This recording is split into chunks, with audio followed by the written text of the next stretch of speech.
Parfait. Qui a été béni par le message de dimanche? Amen. De quoi avons-nous parlé dimanche? Ah, vous avez été béni, mais vous ne savez plus de quoi. OK. On a parlé de la relation de proximité avec Dieu. Le premier amour. J'entends un peu. C'est tout? Oui. Oui. Très bien. Mardi, on a eu un temps où justement on s'était un peu rappelé un peu ce qu'on avait vu dimanche. Le frère Roland nous a rappelé un peu l'essentiel de ce qu'on avait vu, notamment 4 moyens de raviver notre désir pour Dieu. Vous vous rappelez de ça? Yes. Donc, on avait parlé du désir de Dieu. OK? On a dit que finalement, ce qui fait que nous passons à côté, c'est parce que finalement, il nous manque le désir pour Dieu. Donc, pendant les 2 derniers dimanches, on a parlé de la lettre. OK? On a parlé de la lettre de Jésus à l'église d'Éphèse. Donc, on s'est appuyé donc sur le passage d'Apocalypse 2. Amen. Et ce matin, on va continuer. Dans la lettre envoyée à l'église d'Éphèse, on a vu que le reproche que Jésus faisait à cette église, c'est quoi? C'est que cette église faisait pas mal de choses, mais elle a perdu l'essentiel. L'essentiel, c'est quoi? C'est le premier amour. Jésus lui dit, tu as perdu ton premier amour. Je ne vais pas revenir dessus, mais on a compris que pour raviver le premier amour, nous devons être conscients que c'est Dieu lui-même qui nous permet. C'est lui qui, la Bible nous dit quoi? Qui met en nous le vouloir et le faire selon son bon plaisir. Donc le premier point, c'est de réaliser que c'est Dieu lui-même, par son Esprit Saint, qui nous donnera ce désir-là pour lui, de l'aimer davantage. Ça, c'était le premier point. Le second point, on a compris que lorsque nous aimons quelqu'un, nous aimons être à son écoute. Nous aimons lire ce que ces personnes nous laissent. Et on a compris que la parole de Dieu, c'est la lettre d'amour que Dieu a donnée à son Église. Et que si nous voulons ranimer le désir en nous, eh bien, c'est que nous devons également lire, méditer la parole de Dieu pour savoir ce que Dieu veut nous dire. Ça va pour tout le monde? Un amoureux, une amoureuse ne se rassasie pas de ce que son amoureux lui a dit hier. Nous, les hommes, parfois, on a du mal un peu, parfois, à comprendre les femmes là-dessus, mais je t'ai dit, je t'aime hier. Ah oui, mais ça, c'était hier. Je veux le je t'aime rafraîchi d'aujourd'hui. Je veux le je t'aime avec le parfum d'aujourd'hui. Et c'est normal. Et Jésus le sait. Et c'est pour ça que pour nous aussi, il nous a laissé une lettre.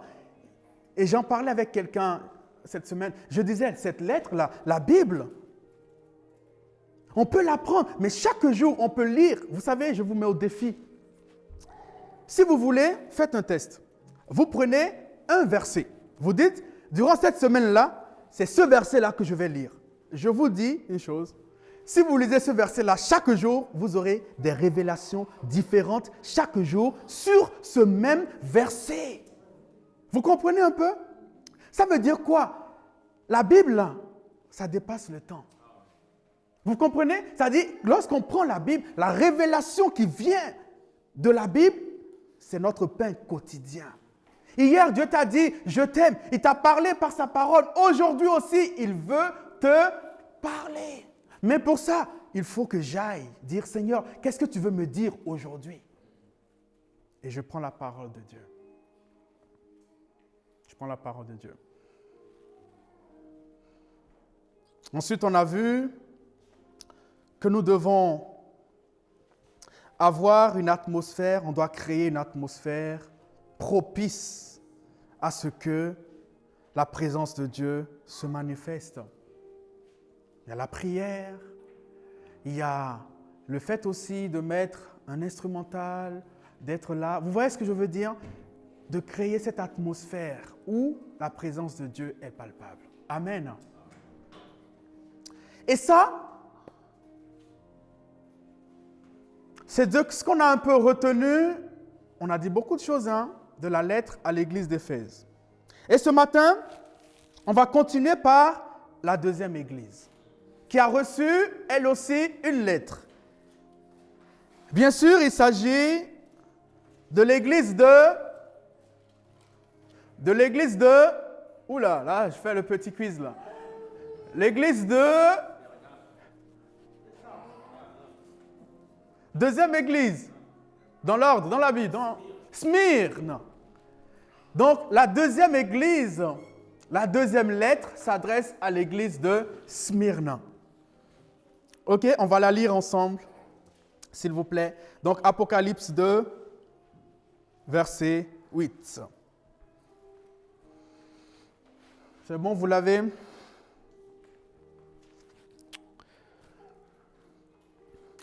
Très bien, je lis. Écrit à l'ange de l'église de Smyrne. Voici ce que dit le premier et le dernier, celui qui était mort et qui est revenu à la vie. Je connais tes œuvres, ta détresse et ta pauvreté, et pourtant tu es riche, ainsi que les calomnies de ceux qui se disent juifs et ne le sont pas, mais qui sont une synagogue de Satan. Ne redoute pas ce que tu vas souffrir. Voici, le diable va jeter quelques-uns d'entre vous en prison afin que vous soyez mis à l'épreuve et vous aurez 10 jours de détresse. Sois fidèle jusqu'à la mort et je te donnerai la couronne de vie. Que celui qui a des oreilles écoute ce que l'Esprit dit aux églises. Le vainqueur n'aura pas à souffrir de la seconde mort. Amen. Lettre à l'église de Smyrne.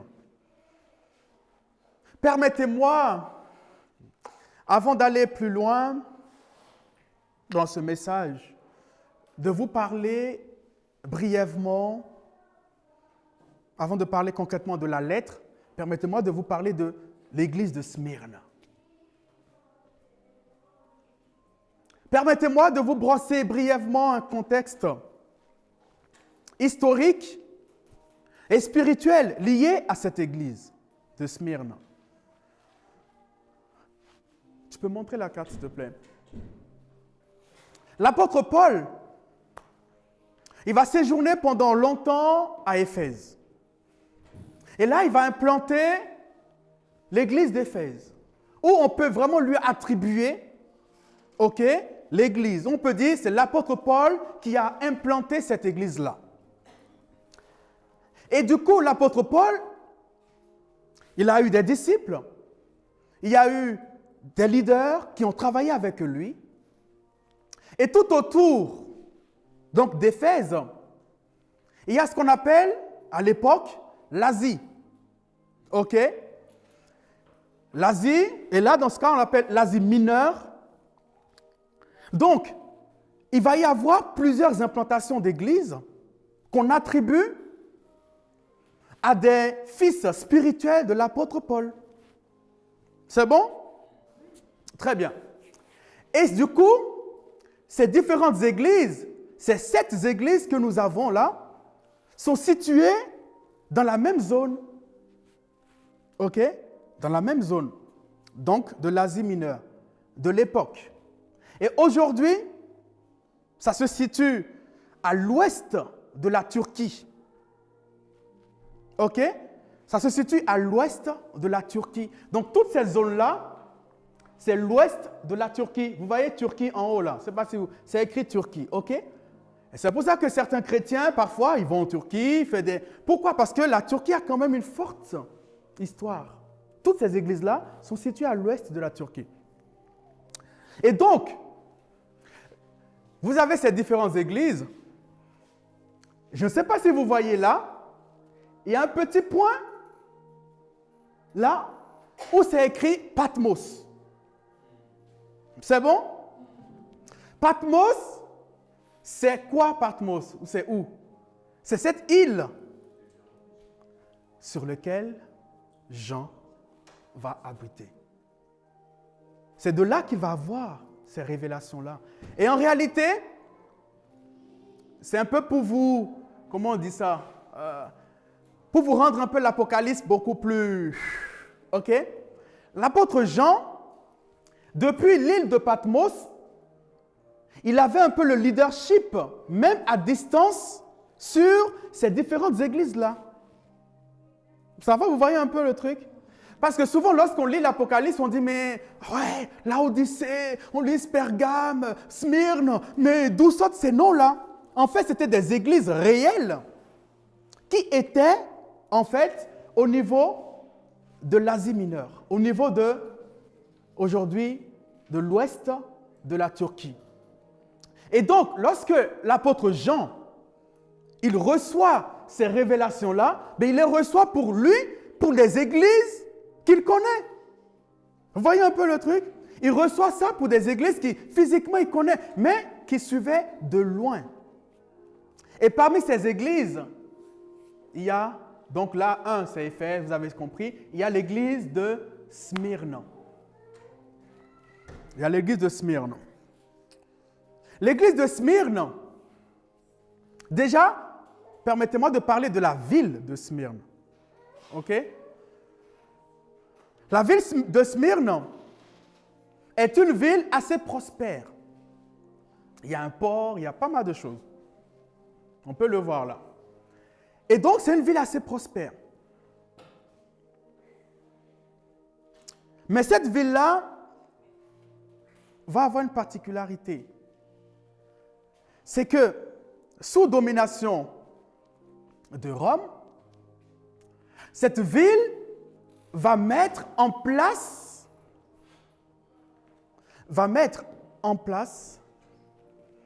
ce qu'on appelle un culte pour l'empereur. OK? Donc, cette ville va imposer le culte à l'empereur.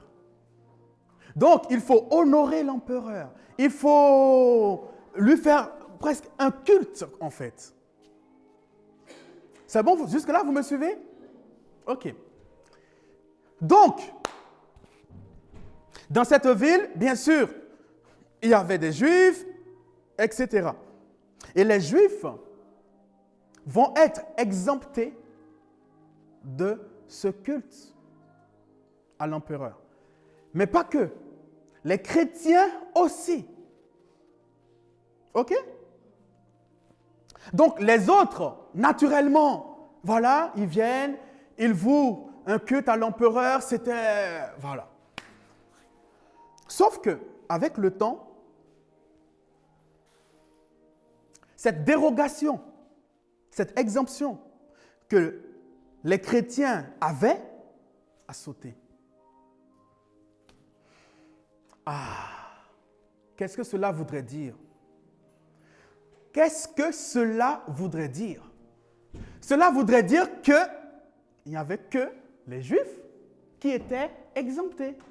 Donc, si tu es chrétien et que tu es à Smyrne, ah ben là, le culte à l'empereur te concerne. Et c'est comme ça que les chrétiens vont se retrouver face à de l'oppression. C'est comme ça qu'ils vont se retrouver face à de la persécution. Pourquoi? Ben, ils ne respectent pas le culte à l'empereur. Parmi eux, il va y avoir un célèbre, j'oublie son prénom, qui va être tué vers l'an 150, je pense, si je ne m'abuse. Et c'était un disciple de l'apôtre Jean. Je pense que c'est Polycarpe. Ouais. Il va être tué. Pourquoi? Parce qu'il a refusé de faire le culte à l'empereur. Très bien. Ça, c'est tout simplement pour vous brosser brièvement le contexte. Les chrétiens de Smyrne, eh bien, les voici trouvés dans la persécution. Mais quels sont les impacts de cela? Ce n'est pas juste une persécution où on dit, bon ben, mettez-vous dans votre coin, ne nous dérangez pas, tout ça. Non, pas du tout. Pas du tout. Oui, c'est ça, Polycarpe, évêque de Smyrne. Et c'est ça, en 155, l'an 1155. Pardon. En l'an 155, Polycarpe a refusé de sacrifier à l'empereur. Du coup, les conséquences, c'était quoi? C'était premièrement une pression politique, où il faut rendre un culte obligatoire. Mais du coup, cette pression politique, vous savez quoi? Ça se traduit désormais par une pression économique. On pouvait distinguer les chrétiens qui ne pouvaient plus faire beaucoup d'affaires avec les autres. Et de ce fait, les chrétiens de Smyrne sont devenus pauvres. Les chrétiens de Smyrne, ils n'avaient plus grand-chose comparé à la richesse de cette ville prospère. Et puis ensuite, l'autre conséquence, c'est la conséquence religieuse. Vous vous rappelez tout à l'heure, je vous ai dit qu'au départ, il y avait les Juifs et les chrétiens qui étaient exemptés de ce culte-là. Mais, comme les chrétiens n'ont plus été exemptés, et bien là, ils se faisaient dénoncer par les Juifs. C'est bon? J'essaie de brosser un peu le truc. Hein. Ça va pour tout le monde? Non, ils se faisaient dénoncer par des Juifs. En disant tel ou tel. Il est chrétien, il ne fait pas ci, il ne fait pas ça. Le culte à l'empereur, ah non! Et pourtant, eux ne le font pas. Mais ils dénoncent les autres. Donc, les chrétiens de Smyrne se sont retrouvés dans ce truc-là. Que faire? Que faire? Suivre Jésus, ça a un prix. Annoncer l'évangile, alors là, rester fidèle à Jésus, Vous voyez un peu? Vous voyez un peu tout ça? Donc, ils étaient dans ce contexte-là où ils savaient qu'il y avait un prix à ce qu'ils croyaient. Le résultat, ils vivaient dans quoi? La pauvreté, les calomnies, la persécution, la prison et parfois la mort. Et là, Jésus envoie une lettre à cette église. Et là, il va leur dire, église de Smyrne. Il va leur dire, église de Smyrne. Alors, il ne va pas commencer par ce qu'il avait dit à l'église d'Éphèse. Vous vous rappelez l'église d'Éphèse? Il va leur dire, je sais bien ce que tu fais, etc. Mais ce que j'ai contre toi, c'est que tu as perdu ton premier amour. Dans l'église, dans la lettre à l'église de Smyrne, il n'y a pas de reproche. Pas de reproche. Pas de reproche dans cette lettre-là. On l'a lu ensemble. Est-ce que vous avez vu un reproche? Non. Jésus va commencer en disant, écrit à l'ange de l'église de Smyrne. Jésus commence en se présentant, en disant, voici ce que dit le premier et le dernier, celui qui était mort et qui est revenu à la vie. Cette lettre est une lettre adressée à une église persécutée. Une église qui vit chaque jour avec le risque de mourir. Une église qui est confrontée chaque jour à la mort. Une église qui prend des risques. Et là, Jésus vient, il se présente à eux. Dans la lettre, il dit, je suis le premier et le dernier. Et il continue. Il dit, je suis celui qui était mort et qui est revenu à la vie. Église de Smyrne, celui qui vous parle, c'est celui qui est passé par la mort. Par quelle mort? Par la mort physique. Mais je te dis, église de Smyrne, la mort physique n'est pas la seule mort. La mort physique n'est pas la seule, mais il y a une autre mort. Mais sur l'autre mort, j'ai eu la victoire. Sur l'autre mort, tu sais quoi? Que ce soit la première mort, j'ai la victoire. La mort physique, j'ai la victoire. Mais, église de Smyrne, je vais te montrer qu'il y a une autre mort qui est beaucoup plus dangereuse que la première. Et ça, cette mort-là, si tu ne l'évites pas, là c'est très grave. Mais celui qui te parle, c'est celui-même qui a eu la mort physique, là, mais qui désormais vit, qui désormais a la vie. Et celui qui te parle peut te comprendre, église de Smyrne. Celui qui te parle n'est pas celui qui est juste éloigné de toi. Non, église de Smyrne, tu es persécuté. Celui qui te parle est aussi celui qui a été persécuté. Je te comprends, église de Smyrne. Mais là, je vais te dire, malgré que j'ai été mort hier, j'étais mort, je vais te dire qu'aujourd'hui, c'est un vivant qui te parle. Église de Smyrne, comme je suis vivant, toi-même, tu peux être vivante. Est-ce que quelqu'un comprend?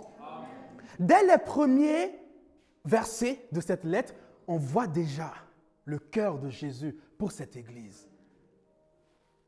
Et là, il continue. Il dit, je connais tes œuvres. Et là, il va les citer. Il dit, je connais ta détresse, dans ma version, second 21. Il dit, je connais ta détresse et ta pauvreté. Et c'est écrit, et pourtant, tu es riche. Premier point. Jésus dit qu'il connaît la détresse. Jésus connaît le contexte dans lequel vivait cette église.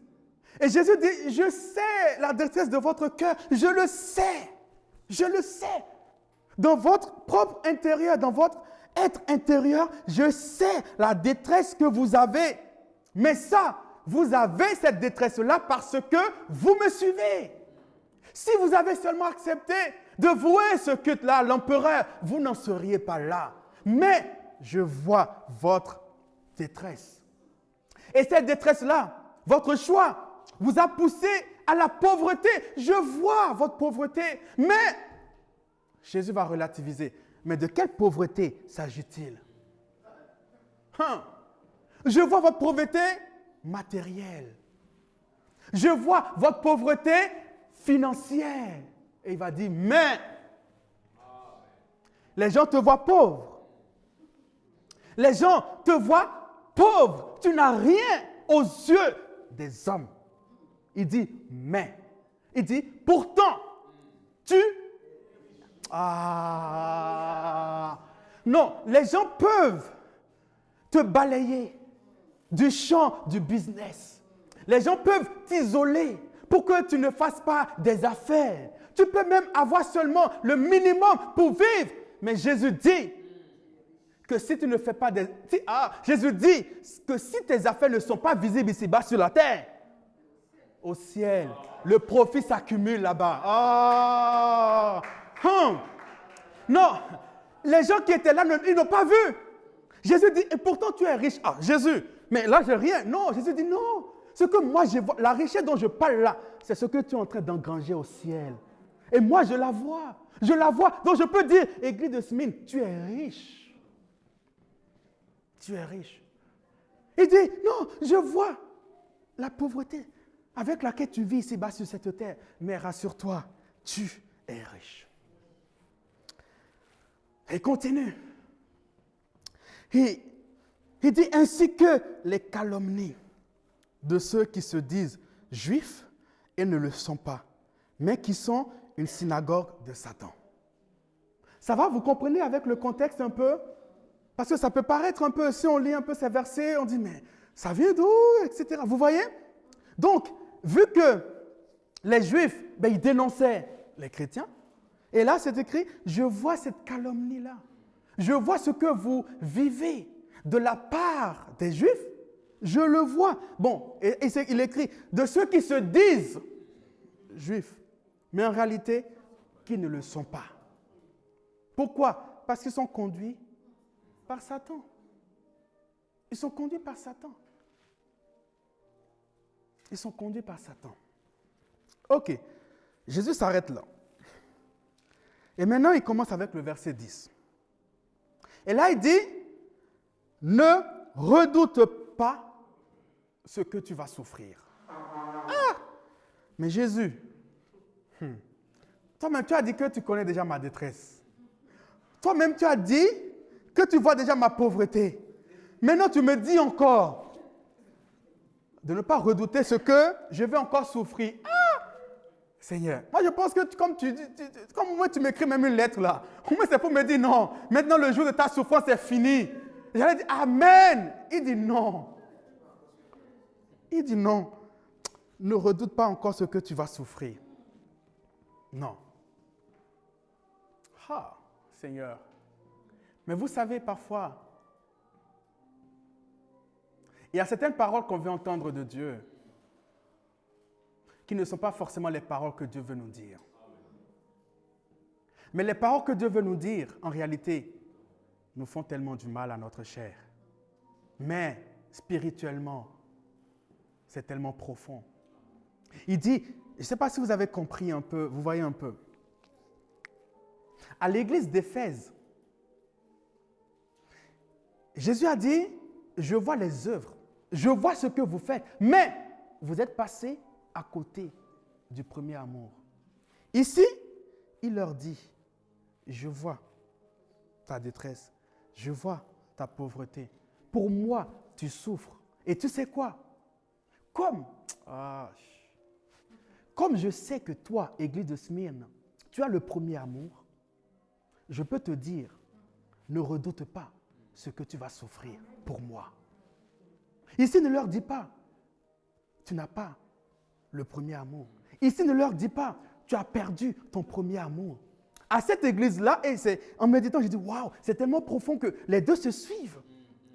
Là, Jésus est en train de parler à une église qui a le désir de Dieu.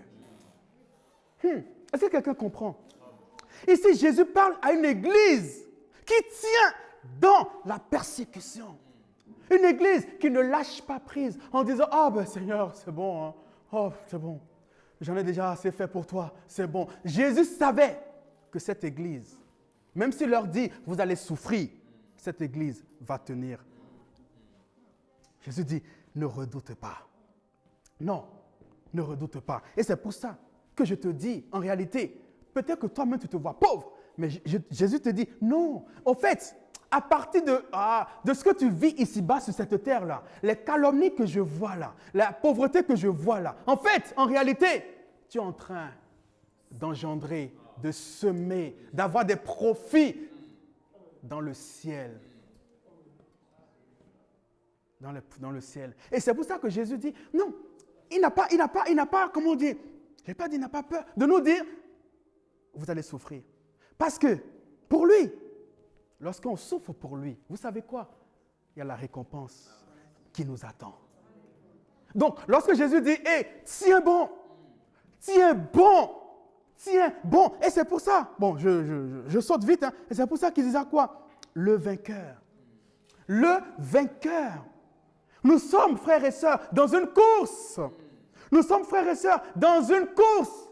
Et ce que Jésus veut, Jésus dit, hé, tenez bon, parce que je veux que vous soyez les vainqueurs. Parce que, allez, en courant cette course-là, chaque pas que tu fais, dans la souffrance avec moi, chaque pas que tu fais a un impact dans ton éternité, a un impact au ciel. Chaque pas que tu fais te rend riche. C'est ce qu'il dit. Il dit, et pourtant, tu es riche. Pas riche selon les hommes, mais riche selon Dieu. Riche selon Dieu. Peut-être que pour Dieu, tu as refusé de signer certains contrats. Peut-être que pour Dieu, tu as même accepté de quitter certaines fonctions, certaines missions. Peut-être que pour Dieu, tu as refusé de ne pas te compromettre. Ce matin, Dieu te dit qu'il te voit. Il te dit qu'il te voit. Mais, je n'ai pas envie de te dire, la souffrance va s'arrêter. Il ne le dit pas. Il dit, tu sais quoi? Smyrne. Écoute, je dis, Église de Smyrne.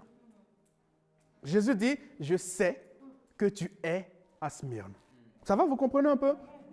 Église de Smyrne, je sais que tu es à Smyrne. Et je sais que ceux qui sont là, ils ne te lâcheront pas. Mais je compte sur toi pour persévérer.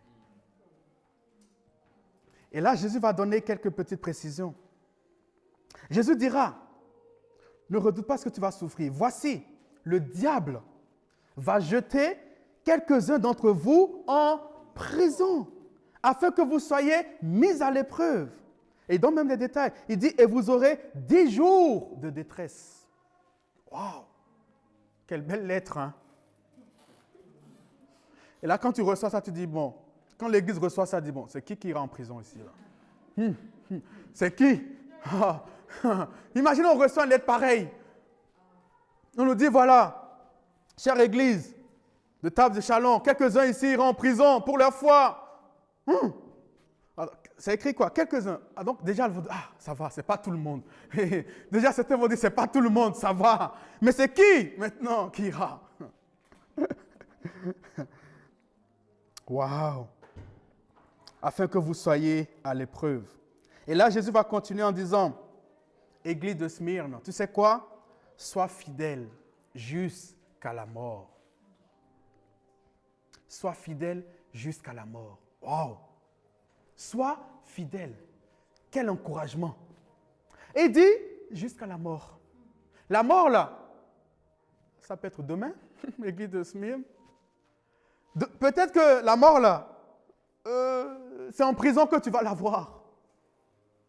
Mais ce que je peux te dire, Église de Smyrne, sois fidèle.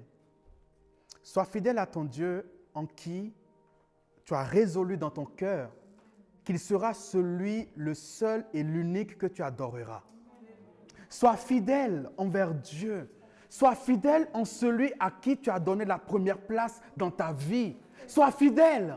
Église de Smyrne, ne fais pas comme l'église d'Éphèse, qui a commencé. Je vous avais dit la dernière fois qu'il y a toujours deux choses. Vous vous rappelez de ça? Il y a cette passion pour Dieu et puis il y a l'épreuve du temps.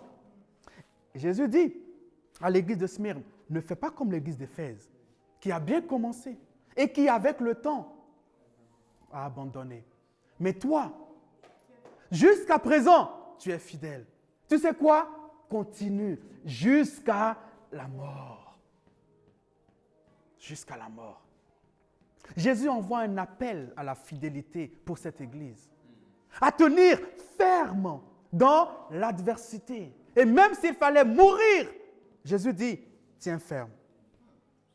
S'il fallait mourir, tiens ferme jusqu'à la mort. Reste fidèle. Et là, Jésus dit, mais si tu restes fidèle, voici ce qui arrivera. Je te donnerai moi-même la couronne de vie. Qui te donnera la couronne de vie? Le premier est celui qui était mort et qui est revenu à la... Et désormais, il détient la couronne de... Il dit, la couronne de vie là, que j'ai là, je te la donne. Et il continue. Il dit que celui qui a des oreilles écoute ce que l'Esprit dit aux églises. Il dit, le vainqueur, autrement dit, le fidèle, n'aura pas à souffrir de la seconde mort.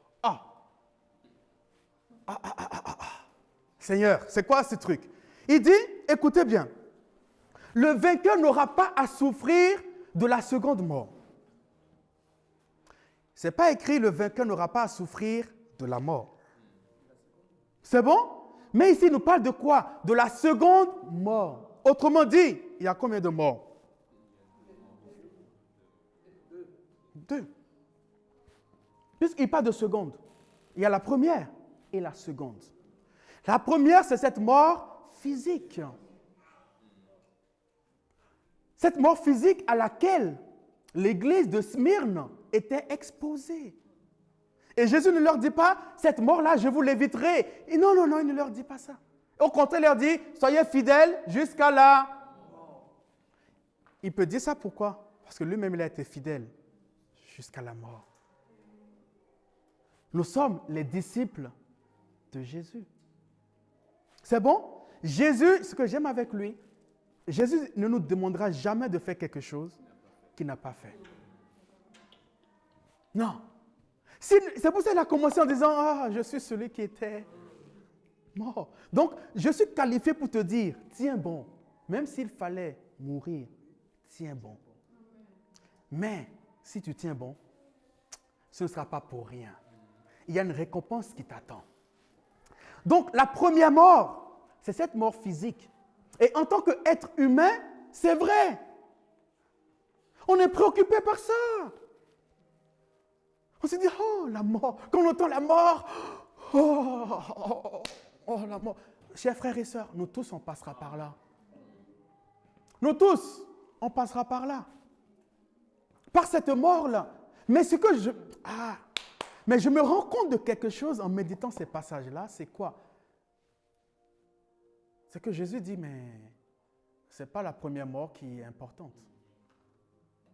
Tu peux mourir de la première mort, aucun souci. La mort physique, là, non, il n'y a aucun souci. Mais,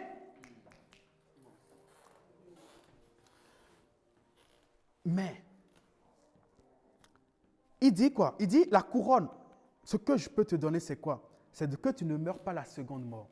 Mais ça veut dire que si tu meurs la seconde mort, là, c'est catastrophique pour toi. Mais c'est quoi la seconde mort? C'est la vie éternelle. La seconde mort, c'est cette séparation d'avec Dieu pour l'éternité. Pour l'éternité. Donc, si ici-bas, sur cette terre, allez, les Juifs, ils te calomnient. Ils te disent que tu ne respectes pas les lois. Et si les autorités de Smyrne te persécutent, et même si, comme ils ont fait à Polycarpe, et même s'ils t'emmènent jusqu'à la mort, sache une chose. Si tu es connecté avec moi, tu sais quoi? Tu revis. Tu sais quoi? Tu as réellement la vie. Parce que la mort la plus douloureuse, c'est la seconde mort. La mort la plus douloureuse pour toi et pour moi, ce n'est pas juste de quitter cette terre, c'est d'être séparé d'avec Dieu. Et c'est pour ça qu'il dit, je te donnerai la couronne de vie. Cette couronne-là, c'est la couronne que je te donnerai pour l'éternité. Cette couronne de vie, Jésus dit, je suis le chemin, la vérité et la vie. Et quand je te donne la couronne de vie, c'est cette couronne, cette vie que tu vas avoir toujours avec moi pour l'éternité. Et tu sais quoi? Je peux te dire une chose. C'est qu'au ciel, ce ne sera pas la même situation qu'à Smyrne. Parce qu'au ciel, moi je vois que tu es riche. Donc ici-bas sur cette terre, tu peux vivre comme un pauvre. Mais moi, tu sais quoi? Même si tu meurs physiquement, moi je t'attends là-haut. Oh mon riche homme arrive. Oh, je regarde cette maison que je suis en train de construire pour toi. Non, tu ne le vois pas. Mais je peux te dire que tu es riche. Et c'est pour ça que je peux t'encourager à tenir ferme jusqu'au bout, jusqu'à la mort. Qu'est-ce que Jésus veut nous enseigner au travers de cette lettre? Il veut nous enseigner, chers frères et sœurs, que dans un premier temps, ce qu'il veut, c'est que nous puissions avoir réellement l'amour pour lui. Lorsque nous aimons quelqu'un, on est prêt à tout pour... C'est vrai ou c'est faux? C'est vrai. Lorsqu'on aime quelqu'un, on est prêt à tout pour cette personne-là. Lorsqu'on aime quelqu'un, on fait des choses pour cette personne-là avec la bonne motivation. C'est bon? Donc Jésus veut nous enseigner. Premièrement, ayez l'amour pour moi. Une fois que vous avez l'amour pour moi, sachez une chose, c'est que vous serez confrontés.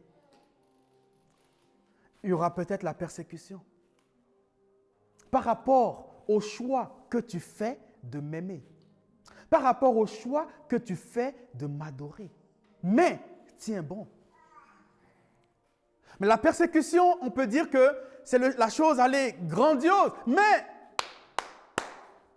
qu'est-ce qui fait qu'on passe à côté?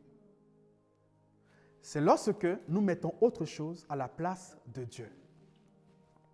Lorsque j'ai un choix où je sais pertinemment, je prends un exemple, que si je change de ville, je sais que je ne suis pas dans le plan de Dieu. Je sais qu'en cette saison-ci, précisément, je dois être à Chalon. Je le sais. Je sais que c'est là que Dieu me veut. Mais si, entre-temps, pour des raisons financières, si pour des raisons égoïstes de ma part, moi-même, je fais le choix d'aller dans une autre direction, qu'est-ce que je fais comme ça? Je mets Dieu en second plan. Il n'est plus le premier et par conséquent, ce sont mes priorités qui prennent le dessus. L'église de Smyrne n'a pas mis en priorité sa richesse économique ni matérielle. L'église de Smyrne n'a pas dit, mais on va mourir si on ne le fait pas. On va mourir dans la pauvreté si on ne rend pas culte à l'empereur. L'église de Smyrne n'a pas dit cela. L'église de Smyrne a dit, nous, on a résolu dans notre cœur qu'on adorera uniquement que Dieu. On a résolu dans notre cœur, peu importe que ça soit facile ou pas, on ne rendra pas culte à l'empereur. Non, je resterai dans la voie de Dieu. Je resterai dans les plans de Dieu pour ma vie. Rester fidèle jusqu'au bout, c'est rester fidèle dans le plan de Dieu pour nos vies. Rester fidèle jusqu'au bout, c'est rester sur le chemin que Jésus nous a tracé. C'est pour ça qu'il dit, je suis le chemin. Donc, il nous met sur ce chemin. Et il nous dit qu'il est la vérité. Donc, le chemin sur lequel Jésus lui-même nous met, c'est le chemin, le vrai chemin pour nos vies. Et ce chemin-là nous conduit à la vie. Est-ce que tout le monde comprend? Donc, frères et sœurs, soyons, encouragés. Encouragés à vivre dans les projets de Dieu. Encouragés à vivre dans les plans de Dieu pour nos vies, même si ça peut nous coûter. Vous voyez? Au Nigeria, récemment, j'ai vu, en plein culte, des chrétiens qui ont été surpris par des bombardements, Et ça, on peut donner ce type d'exemple presque tous les jours dans plusieurs pays. Dans plusieurs pays. Dans plusieurs pays. Ne parlons pas de l'Algérie, où avant ça allait, mais maintenant les pasteurs, c'est compliqué. Ne parlons pas de tous ces pays musulmans, etc. En Inde. Il y a un pasteur, il faut que je lise encore l'information, en Chine, récemment, qui a été arrêté, un pasteur. Il y a plein de choses. Au Pakistan. Mais ses frères et ses sœurs, en lisant la parole de Dieu, vous savez quoi? Ce qui leur donne la force de persévérer, de continuer jusqu'au bout, vous savez quoi? C'est la parole de Dieu. Lorsque ses frères et sœurs peuvent lire la lettre envoyée à l'église de Smyrne, ils se disent, oh Seigneur, je sais, même si ici-bas, je me sens persécuté, même si ici-bas, je me sens pauvre, oui, parce que dans certains pays, quand tu ne fais pas comme le pays veut, d'ailleurs, limite, tu ne peux même plus sortir, parce que vous êtes cherché, recherché, même pas d'église, obligé de trouver des coins, tout en change, etc. Mais ses frères et ses sœurs ne lâchent pas. Ils persévèrent. Ils vont jusqu'au bout. Et je me dis, mais Seigneur, qu'est-ce qui fait leur force? C'est la parole de Dieu. Ce qui fait leur force, c'est la parole de Dieu. La Bible nous parle de quoi? De l'espérance du salut. C'est ce que Jésus leur dit. Sois fidèle jusqu'à la mort. Sois fidèle et je te donnerai la couronne de vie. Ce matin, j'aimerais qu'on prenne un temps, que chacun puisse s'examiner et dire, Seigneur, dans mes décisions de tous les jours, peut-être que ce n'est pas arrivé au niveau de l'église de Smyrne. Mais peut-être que dans mes décisions de tous les jours, ou peut-être le Saint-Esprit me dit, mais parle à un frère. Et tu te dis, mais si je lui parle, mais il va me prendre pour un fou, il va me dire, mais est-ce que toi aussi tu crois? Là, je suis en train de me mettre moi-même en premier. L'église de Smyrne n'a pas fait cela. L'église de Smyrne, ils étaient prêts à souffrir pour Dieu. Et Jésus les a encouragés à souffrir pour lui. Sommes-nous prêts? Ça, c'est un message qu'on entend de moins en moins. Souffrir pour Dieu. Sommes-nous prêts à payer le prix pour Dieu? Mais ce que j'aime, c'est que notre Dieu n'est débiteur de personne. Le prix que nous payons ici-bas, nous ne faisons que semer pour l'éternité. Et il dit, au vainqueur, je donnerai la couronne de vie.